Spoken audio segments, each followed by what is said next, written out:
Hello Captain fans! Alden, sobrang masaya sa mga success at saka tagumpay at saka mga achievements ni Ma'am Catherine this 2025 at maging sa previous achievements mga kasembreros. Bagong McDo ni Sir Alden sa Barangay Kanluran sa Santa Rosa, Laguna magbubukas na rin sa 2026. At saka of course no, ang mga kuha at mga videos ng Fulkerson families sa Amerika or sa US mga kasama. So, unahin ko itong mga kuha no ng isa rito sa mga videos na pinost ni Raisa ay naging driver no ang kanilang kuya na si RJ, si Tisoy mga kasembreros, habang ang mga girls ay nasa likod mga kasembreros na nagpi-picture. Ang cute mga kasembreros. Medyo ano lang kasi yung iba dito, may halo ng ibang lahi, no? Yung mga pinsan yata ito ni Raisa or ni Riza sa mga sa Amerika, mga kasembreros na nahaluan talaga ng mga puti, no? Or mga Amerikano, mga kasembreros na dugo, mga white blood. Mga white blood, or hindi mga white blood, mga royal blood, mga kasembreros, no? Mga Westerners. So, ang cute lang dito. At saka ang sipag ni Raisa mag-post, no? May isa dito na, actually tatlo, no? Mga post nila kasama ang buong family. Naka-black naka-black ang Fulkerson family, mga kasembreros. So, family picture nila ito. Tapos may mga nakaharap, tapos may mga nakatalikod, mga kasembreros na picture ng Fulkerson family. And ang cute dito, may mga numbers, no, na nilagay sa kanilang mga t-shirts, mga kasembreros. Parang ano, Fulkerson clan, no, family reunion, mga kasembreros. Yun. Tapos ang close talaga dito ni Tisoy ay si Kuya RD, no. Mas matangkad pala siya kay kay kuya niya RD, mga kasembreros, or kay Richard Daniel. So ito na pala si Tita Jo niya sa Amerika. So yung husband pala ni Tita Jo niya ay Amerikano, kung kaya pala rin ay magaling mag-Ingles, no? Si Tita Jo, mga kasembreros. So ito yata yung yung mga kapatid ni or mga anak ni Tita Jo sa harap, mga kasembreros, no? Parang all girls sila, mga kasembreros. Tapos hindi ko lang alam kung saan dito yung wife ni Kuya RD niya, or may wife na ba si Kuya RD. Parang wala pa akong nababalitaan na may asawa na si Kuya RD, no? O Richard Daniel, mga kasembreros, na kuya ni or panganay ni Daddy B, mga kasembreros. So kung meron man ay siguro gusto niya ng private din, no? Na buhay, mga kasembreros, kung kaya hindi niya gaano sinasama sa mga pictures, mga kasembreros. So number 12 ang piniling number ni Tisoy, mga kasembreros, sa kanyang t-shirt. So inaalam ko kung ano yung significance ng number 12, number 12 ba to o 72? So kasi bawal magkapareho ng number. So RJ ang nilagay ni Tisoy kasi yun yung tawag sa kanyang family, mga kasembreros. Si April, si Dr. A. Si Dr. A, si Ayush. Ang kulit ng kasi nakatalikod sila. Si Auntie, si RD, si Raisa, si Bro. Ang kulit ng pangalan ni Daddy Bay sa kanyang t-shirt sa likod, Bro, number 3, no? 23 naman si Angel. So may doktor pala sila, no, sa family din, mga kasembreros. So si Ayush. So ang cute lang. Uncle RD. So yun, ang cute na ng Fulkerson family, nakatalikod sila, mga kasembreros. Ito, magugulat kayo dito, mga kasembreros, kahit ako gulat na gulat dito. So si OG Diaz, never kung nobody expected, lalong-lalo na ng A-team or ng Alden Richards team, mga kasembreros. Niregaluhan pala no ni Alden si Sir OG Diaz. Nag-Instagram story si Sir OG kahapon or ng mga nakarang araw. Alden Richards, thank you so much and Happy New Year. At happy birthday to us, no? Baka parang sabay sila ng birthday, mga kasembreros. So yun, nagpadala si Alden ng gift kay OG Diaz. Grabe, no? Alam nyo, sa mga items, sa mga sa mga updates of course ni OG Diaz. Alam naman natin yung mga content niya minsan. Pero never nagtatanim ng sama ng loob talaga si Tisoy, no? Sa kahit na sino mga kasambreros. Talagang sabi ng mga tao parang walang masamang tinapay, no? Sa kasabihan sa Tagalog mga kasambreros, walang masamang tinapay si Alden kahit kanino. Kasi alam naman natin yung mga items minsan nagagalit yung mga Kafden fans sa mga items ni Sir OG Diaz, pero ito malinaw pa sa sikat ng araw na niregaluhan ni Alden Richards si OG Diaz. Palagay ko si Nanay Christy Fermin din mga kasambreros, kasi mga kolumnista, yung mga sikat na mga ay talagang grabe.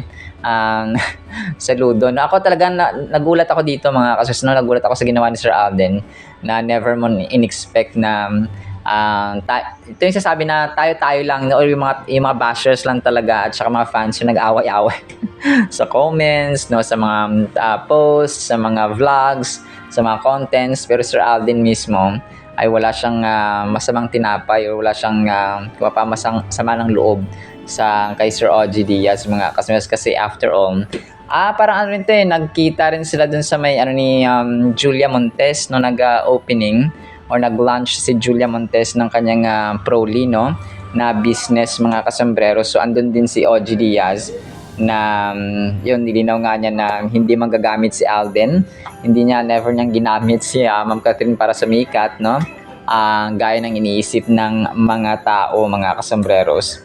So sila lang talaga ang dito ang mga naglalagay ng mga issue, then sila lang din ang nagra-rumble mga kasambreros sa comment section at sa dito sa mga contents mga kasambreros. At ito pa pala, pareho pala ng birthday talaga si OG Diaz at saka si Alden. January 2, 1970 si OG Diaz.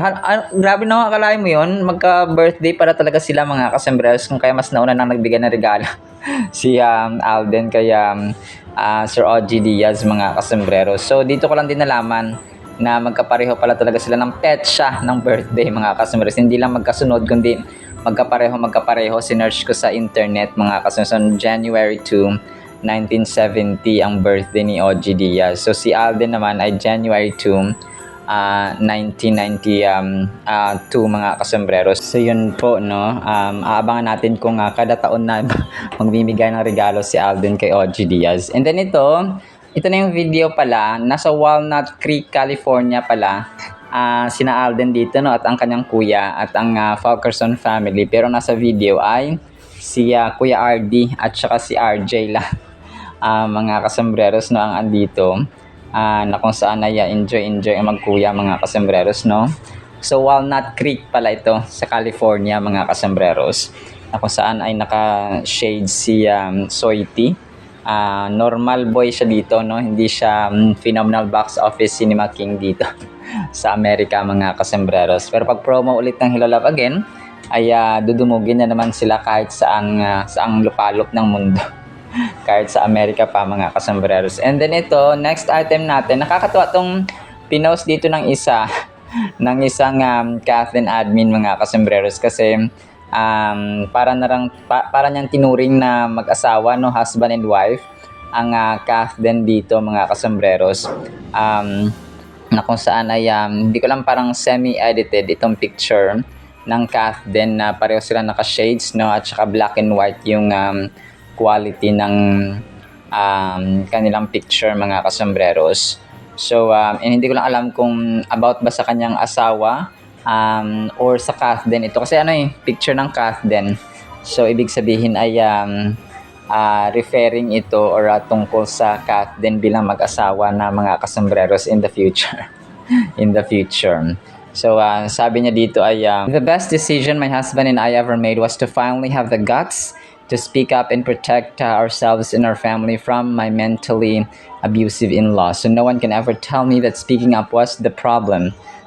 Staying silent would have continued to be. So post ito ng Main and Alden updates. Tapos yung picture dito ay Kathleen nga mga kasambreros, na parang nagbago siya. hinangaan kasi di ba dati Aldab. So ngayon ay Kathleen na siya mga kasama. So ito yung isa sa pinakagusto kong fan pages, no, na kung saan ay natanggap na niya na wala ng Aldab.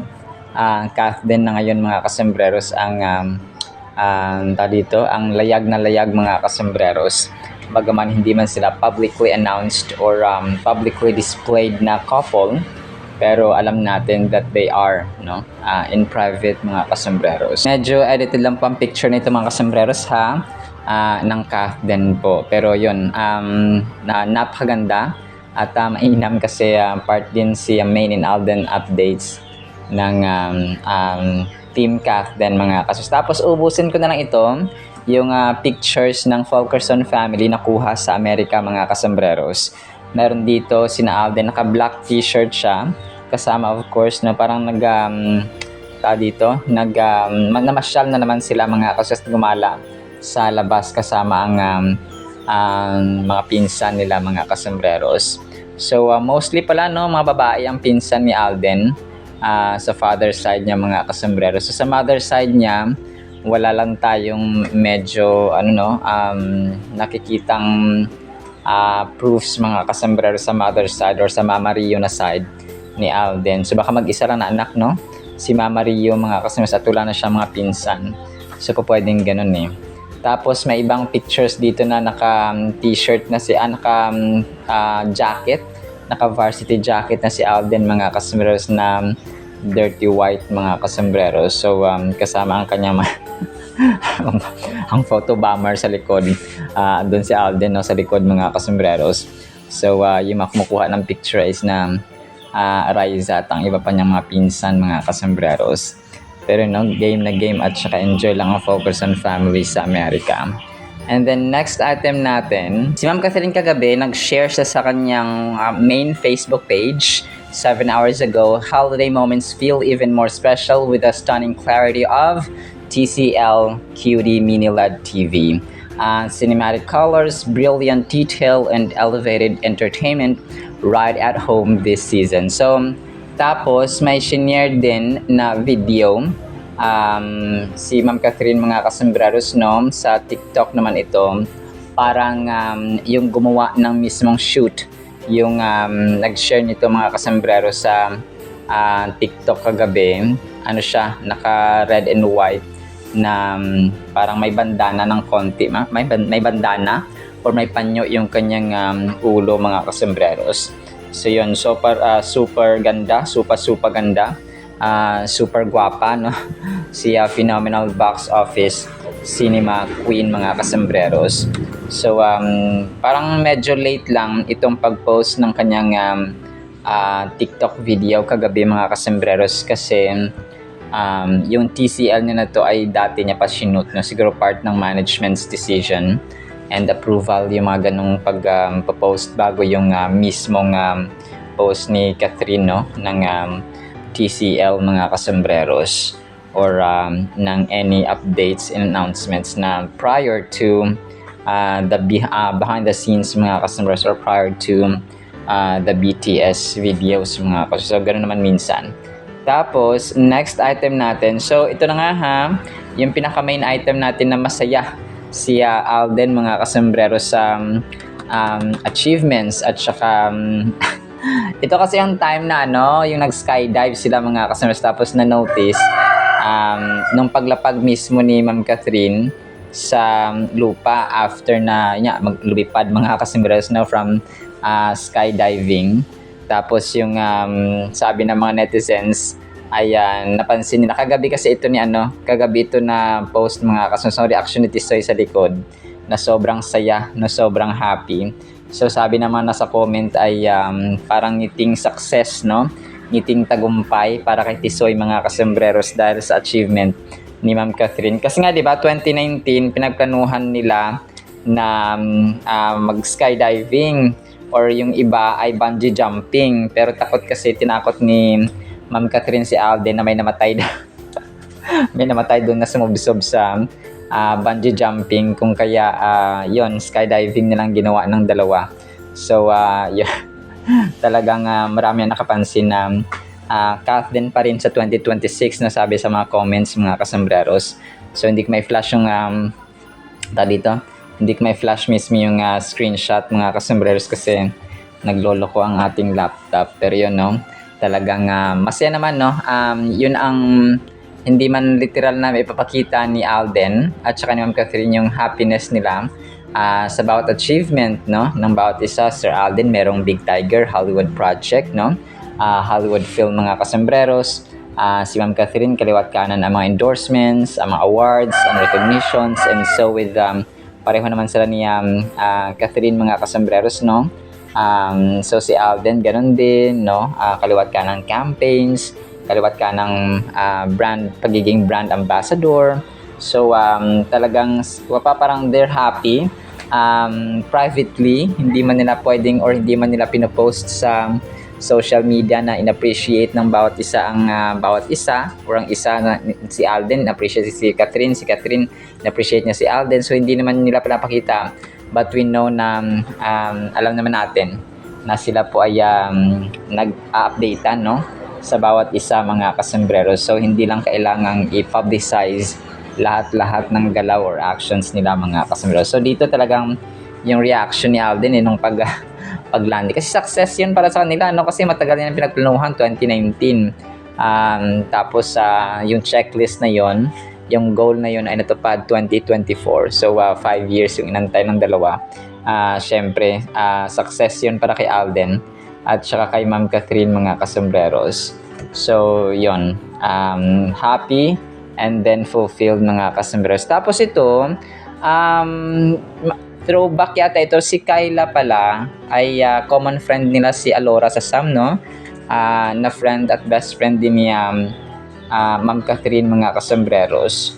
So hindi ko lang sure kung hanggang ngayon ay friends pa rin sila, si Kyla, si Alora at saka si Kath, of course si Alora at saka si Kath given na yun.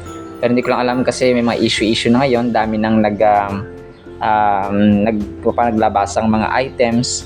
So hindi ko lang alam kung friends pa rin at saka close sina Alora sa Sam at Kyla Estrada mga kasambreros. Kasi may pictures dito na shinare ang isang admin na kung saan ay nakahag no, sina Kyla at saka si Alora sa Sam mga kasambreros. So this was posted by Elena 7 hours ago. Alora with BFF Kath and also Alora with Kyla Estrada. So yun po. Siguro sila okay naman sila mga kasambreros no. Yung mga tao lang talaga yung naglalagay ng issue at saka bitterness. Pero sila mismo ay masayang masaya at saka they're doing their own thing mga kasambreros.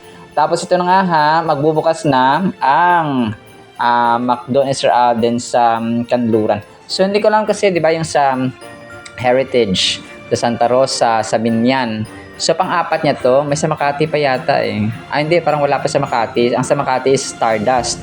So yung sa Binyan, Santa Rosa at saka sa Heritage, so ito naman ay sa Barangay Kanluran mga kasambreros no, sa Santa Rosa, Laguna. So nag-share dito ng pictures ang isang KitKat Facebook page mga kasambreros na mag-open at magbubukas. Grabe, Sir Alden.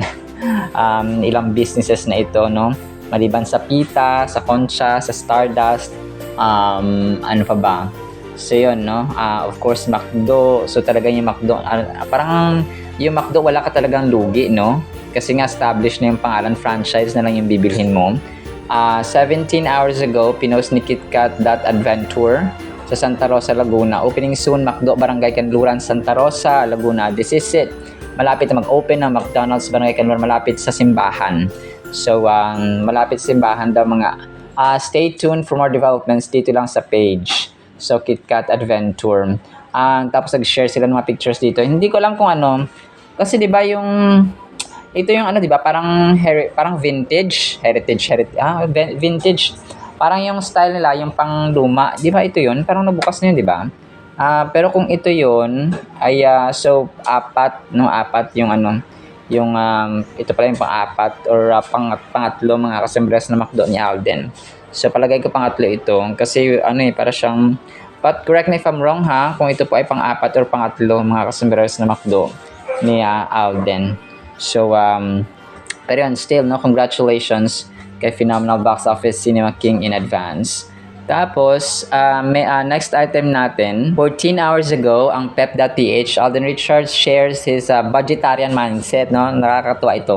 Emphasizing the importance of planning purchases, waiting before buying big-ticket items, and avoiding impulsive spending by sticking to a clear budget and checklist. So, napakaganda ito mga kasambreros. Kailangan, kung ano lang yung pinaka-importante at saka nasama dun sa checklist mo, yun na yung bibilhin mo. Kasi ang mga Pinoy, talagang ano yan, takaw tingin minsan kahit hindi na part ng kanilang budget, hindi na part ng kanilang checklist, no, ng pinakamahalagang mga gamit or mga needs na kailangan talaga, ay napapabili sila, lalo na kapag scroll parati sa TikTok. So yun siya, ang TikTok shop kasi, no. Pero hindi naman kasalanan ng TikTok yon. Kasalanan yun ng mga hindi makapagpigil mga kasambero sa pagbibili ng mga items na hindi naman kailangan. Gusto mo lang pero hindi mo talaga siya kailangan. Magkaiba kasi yung wants sa needs mga kasambreros. Tapos ang picture dito ni Alden ay yung picture niya sa white flower na kunwari ay nakahawak sa kanyang liig mga kasambreros, no? Kasi masakit na ang mga kasukasuan. Masakit na kasukasuan ni Alden. Hindi, joke lang po mga kasukasuan. Sabi niya dun sa mga pagtakbo-takbo niya, minsan sumasakit na yung mga kasukasuan ni turning 34 sa 2026 mga kasambreros. And then, next item natin mga kasambreros, ito, 20 hours ago, pinost din ni Fame Uncovered yung pagsunod nga raw, no, ni Ma'am Catherine kay Alden sa US. Huli pero di kulong. Exclamation point. Marami ang nagtatanong kung nasaan na nga ba ang phenomenal superstar na si Catherine Bernardo matapos ang Pasko. Sa kabila ng kanyang pananahimik sa social media, usap-usapan ngayon ng mga casuals at netizens na tila magaling daw magtago ng sekretong aktres. Ang totoo, namataan naman siya na patungong Amerika kung saan kasalukuyan ding nagbabakasyon si Alden Richards kasama ang kanyang pamilya. Nagkataon lang ba o ito na ang hinihintay nating quality time ng dalawa malayo sa mga camera? Huwag magpahuli sa pinakamainit na update tungkol sa Kath din na alamin kung bakit mabilis ding babalik si Kath sa bansa. So yun, no? Wala tayong legit proof mga kasambreros or yun nga, na mga ebidensya.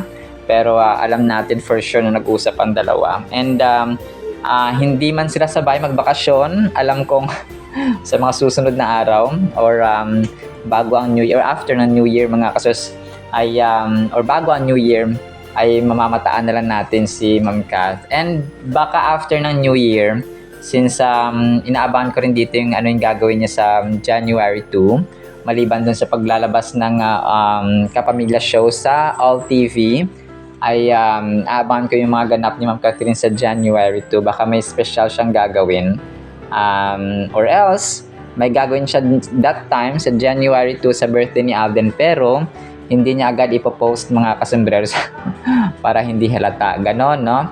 Kasi nga magaling sila magtago mga kasambreros. So, tago-tago lang kasi gusto rin natin yung ganon na peaceful yung ganong uri ng relationship. And then ito, natatawa ako dito na natutuwa. Kasi kung alam niyo po si Caprice at saka si Heath, no? Isisingit ko lang ito. Kasi yung tambalang ito, parang ito yung magiging click na tandem paglabas nila ng PBB, si Heath at saka si Caprice. Kasi nga sina Attorney Annette Gozon at saka si Ma'am Joy Marcelo na parehong executives ng GMA mga kasambreros ay kinilig, no? Nag-post din sila dun sa Cap Heath mga kasambreros na tandem kasi yung nag-propose yata si Heath Hornales mga kasambreros kay Caprice na magiging ka-date niya, no? Ganun. So, ito pa ay post ng TED Reloaded 3 hours ago. Pati GMA Network executives na sina Senior Vice President Attorney Annette Gozon Valdez at Sparkle First Vice President Miss Joy Marcelo ay kinilig sa proposal ni Heath kay Caprice kagabi. So, last night ito mga kaso sa manifesting para sa isang pangmalakasang movie at teleserye para sa Kapith pala nung After the Big Night. So yun, no, talagang ito ay papatok din. Si Heath at saka si Alden at saka si Caprice ay no, connected at saka close din kasi si Caprice, siya yung baby ng Aldab dati mga kasombrerers, no? Nung maliit pa si Caprice. So, talagang close din ito kay Alden. So, ito yata yung mga susunod na na tambalan or tandem mga kasombrerers, no? Ang kagaya ng Juliver at saka Nina Gabi Garcia at Khalil Ramos mga kasos, or Ruru Madrid at Bianca Umali, Isabel Ortega at saka si Miguel Tan Felix mga kasembreros. Pero sana susunod din sila sa yapak ng Dongyan mga kasembreros. Pero mga bata pa ama ito, enjoy na lang muna nila yung kanilang teenage life mga kasos. So siningit ko lang kasi nakakatawa kasi pag sina Attorney Gozon, si Joy Marcelo, na sobrang close din kay Alden, ay sabi ko, sali ko nga ito mga kasembreros. So yun po siya. And then this one might be the last item mga kasembreros. Nag-post din ng Mother and Daughter Explorer 3 hours ago. Confirmed Catherine kasama si Alden sa US, no?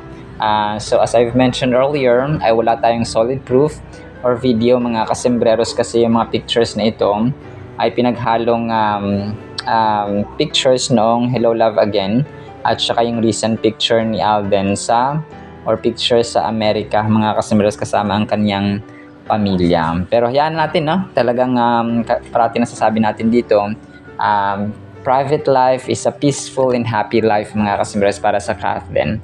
So whatever happens, whatever they do, ay susuportahan natin sila mga kasembreros kahit na individual ganap. Alright, so yun lang sa ating Kathleen items ha. Sana po ipakinggan po natin ang napakagandang salita po ng Panginoon and advanced Happy New Year sa bawat isa. At para po sa ating Word of God ay sobrang the best nito mga kasembreros. Ang title natin ay Malibang Manatili. John 15 verses 3 to 4. You are already clean because of the word which I, Jesus Christ speaking, have spoken to you. Abide in me, manatili daw sa Kanya, and I in you, as the branch cannot bear fruit of itself unless it abides in the vine, neither can you unless you abide in me. So, maliban na lang, sabi dito, malibang manatili, malibang manatili kayo sa akin mga kasembreros. Pwede nating isipin na, parang yan, wala naman si Jesus Christ, parati ako nasa tabi niya, ganon, so parang ganon. So, hindi po mga kasembreros, ibig sabihin po niyan, yung kanyang salita, kapag yung kanyang salita ay nanatili sa atin, nagbabasa tayo parati ng kanyang salita, nasa puso at isipan natin yung kanyang salita, kahit saan tayo mapunta, iniisip natin siya, kapag nasa trabaho tayo, hindi tayo nandadaya, hindi tayo, kumaga pa, nandun yung integrity, nandun yung honesty, nandun yung, kasi may spirit ka na ng Panginoon, sabi ito, nalinis na tayo because of the word of God that Jesus Christ has spoken. So, kasi nga, malibang manatili tayo, manatili ang isang sanga sa isang puno mga kasembreros ay hindi ito makakabunga kagaya ng isang ubas, kagaya ng isang mangga, kagaya ng isang halaman mga kasembreros or ano man na prutas dyan mga kasembreros. So, maliban na tayo pa manatili, ibig sabihin ng manatili mga kasembreros, may time pa tayo sa pagbibiblia, may time tayo sa panalangin, may time tayo sa ating pamilya, may time tayo sa gawain ng Panginoon, balanced life in general. So, kung ang routine mo ngayon araw-araw ay trabaho, pamilya, hindi po yan balanced life. Kunwari ang iyong ginagawa ngayon ay eskwela, bahay, pamilya, eskwela, laro. So parang gano'n, bahay, laro, trabaho. So pag wala ang Diyos, pag wala ang Bible, pag wala ang salita ng Panginoon, kapag wala ang panalangin, kapag wala parang nasa harap tayo ng pagkainan, nasa harap tayo ng mesa, kakain na tayo, tapos diretso lang man kain, wala man ang panalangin, walang pasasalamat. So kulang, ang buhay natin ay hindi, nabubuhay tayo but we don't know exactly the meaning and purpose ng buhay. Kasi nga, wala tayong hindi yun yung ideal, wala tayong Diyos sa ating buhay mga kasos. Maybe, alam natin na may Diyos, alam natin na si Lord Jesus Christ namatay sa atin sa krus, hinugasan tayo sa ating makasalanan, binayaran niya yung ating makasalanan, alam natin yung ganun, but yung buhay natin hindi nakikita sa ating actions. Kasi yun naman talaga, no?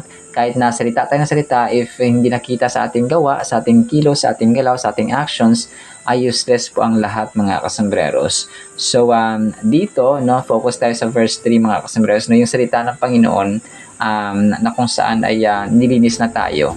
So, yung salitang ito ay dapat nating isapamuhay at manatili sa atin, mga kasambreros.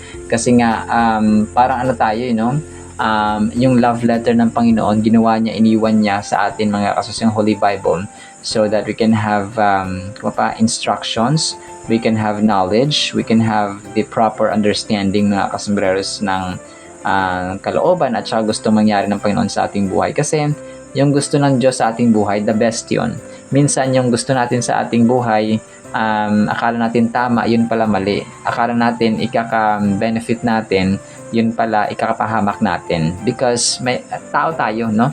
Tao tayo, mga kasus. And malalaman natin yung kalooban ng Panginoon kapag nagkakaroon tayo ng panahon sa Kanya, hindi mo pa nagiging balance ang buhay natin, may time tayo sa pamilya, may time tayo sa trabaho, may time sa Kanya, may time sa panalangin, may time sa pagbibiblia, mga kasambreros, and so on. So, yun ang gusto ng Panginoon. Hindi naman niya gusto na puro lang tayo Biblia, puro lang tayo panalangin, puro lang tayo simba, puro lang tayo gawain sa Panginoon. Hindi po gano'n. Not unless ikaw po ay misyonaryo, no? Not unless ikaw po ay isang full-time na pastor, for example, no? Pero kahit ganun pa man, may pamilya tayo na we need to spend time to, mga kasambreros. So, yun po yung gusto ng Panginoon na, kasi nga, di ba, yung unang commandment ay love the Lord your God with all your heart, mind, soul, and strength.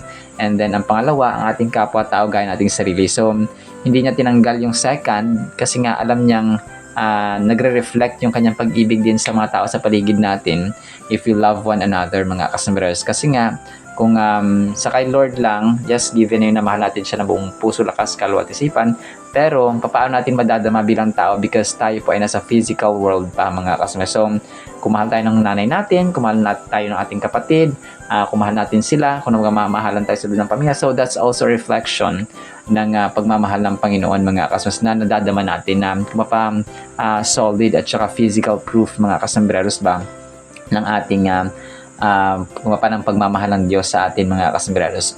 So, ang verse na ito, specifically yung sa verse 3 lang, mga kasambreros, no, carries immense importance in the life of a believer as it speaks about the cleansing power of God's Word. When Jesus said, "You are already clean because of the Word which I have spoken or given you," He beautifully illustrates how His teachings and the truth of the gospel have power to cleanse us from sin and impurity. So, yun siya. Kung kaya yung power ng salita ng Biblia, mga kasus, do not ever underestimate it, no? Kasi hindi siya actually dapat nga amazing, no, wonderful yung kanyang salita na powerfully working, mga kasambreros. Ako po ay dati sa Maynila nagturo kami ng mga kabataan, no? Yung mga kabataang ito, iba't ibang lugar, sometimes nasa isang compound, minsan nasa school, no, kasi naghahayo kami sa mga campus ministry.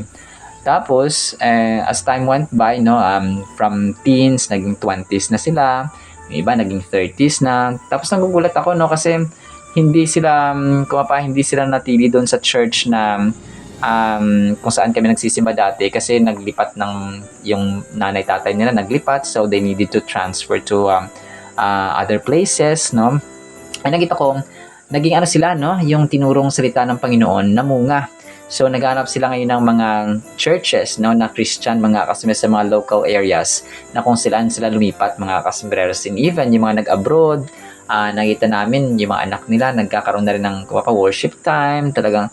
So dito natin nakikita na kapag ang salita ng Panginoon tinanim at saka shinare natin sa mga tao, lalo na sa mga kabataan, darating ang panahon na mamumunga yun, mga kasambreros, kasi hindi hahayaan ng Diyos na hindi mamunga or hindi magkaroon ng impact or effect, mga kasambreros, or resulta ang kanyang salita na binahagi at itinanim sa puso ng mga tao, especially sa mga kabataan. So nakakatuwa at nakaka-bless lang na isipin na ako dito sa Davao, pero sila yung iba nasa abroad, yung iba nasa Makati, yung iba nasa Parañaque, yung iba nasa Cavite, no, at yung iba naman sa Mindoro.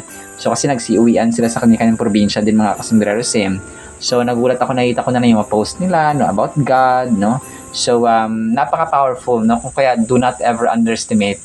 Kaya dito sa amin sa bahay, nako, talagang hindi natatapos ang araw at gabi na hindi po kami nakakapag-Bible. Kahit yung aking lolo na 92 years old na mga kasombrero ay talagang nagba-Bible kami mga kasombrero, no? Kailangan patanggapin sila kay Lord Jesus Christ bilang Panginoon at tagapagligtas mga kasambreros.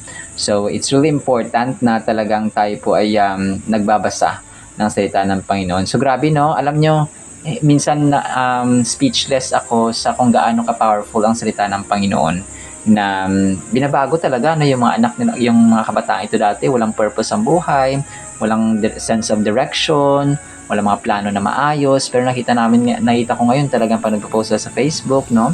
Ay yung iba, no, parang mechanical pilot engineer, something like that, no? Tapos naglilingkod sila sa Panginoon in general. So ganun siya mga kasambreros.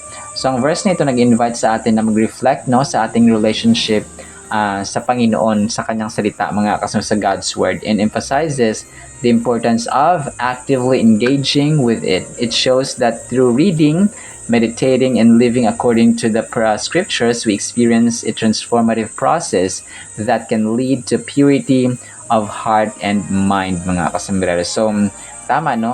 Heart and mind talaga, mga kasus. Kasi kapag nabago ang heart, ang puso, ang isipan, magbabago ang character or ang ugali ng tao, mga kasambreros. So, kung kaya, wag nating understand, pabiblia ka pa.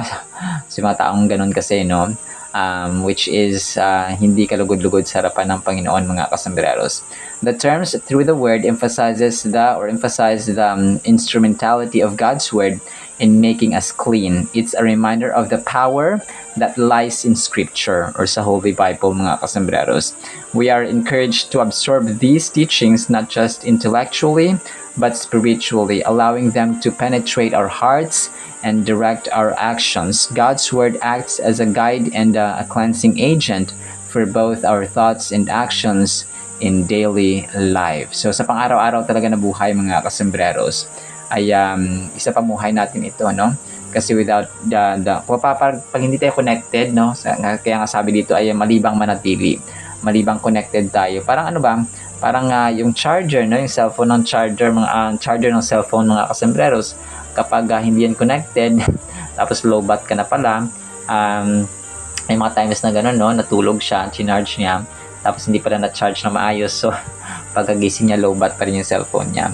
So, parang gano'n tayo, mga kasus. When we are not connected sa salita ng Panginoon, mga kasambreros, no? Sa panalangin, we are totally low bat, mga kasambreros. So, pag low bat ka, hindi ka magagamit.